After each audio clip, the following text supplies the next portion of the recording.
the Forgotten Asylum. In the outskirts of a bustling city, there was an old, abandoned asylum that had been closed for decades. The locals spoke of the horrors that had occurred within its walls, where patients were subjected to cruel experiments and left to suffer. The asylum was said to be haunted by the tormented souls of those who had died there. One night, a group of thrill-seekers decided to explore the asylum, hoping to capture evidence of the paranormal.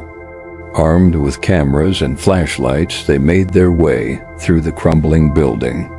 The air was thick with the smell of decay, and the sound of dripping water echoed through the halls. As they ventured deeper into the asylum, they began to hear faint whispers and distant screams. The temperature dropped, and an oppressive feeling of dread settled over them. In one of the rooms, they found old medical equipment covered in rust and bloodstains. One of the group members, Mark, felt a cold hand brush against his neck, but when he turned around, no one was there.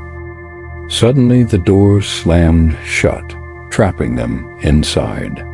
Panic set in as they realized they were not alone. Shadowy figures moved in the corners of their vision, and the whispers grew louder, more insistent. The group tried to find a way out, but the asylum seemed to twist and change around them, leading them deeper into its dark heart. In the basement, they discovered a hidden room filled with old patient records and disturbing photographs. The whispers turned into screams, and the shadowy figures closed in.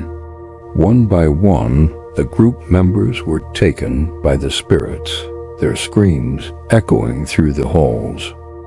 Mark was the last one left. He stumbled upon an old journal that detailed the experiments conducted on the patients. As he read, he realized the spirits were seeking revenge for the suffering they had endured. The last entry in the journal was a warning: no one leaves the asylum. Mark's flashlight flickered and went out.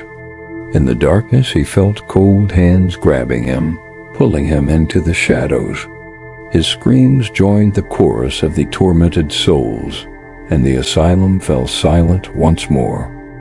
The next morning, the authorities found the group's abandoned equipment outside the asylum, but there was no sign of the thrill-seekers. The asylum remained, a dark reminder of the horrors that had taken place within its walls, and the spirits continued to wait for their next victims.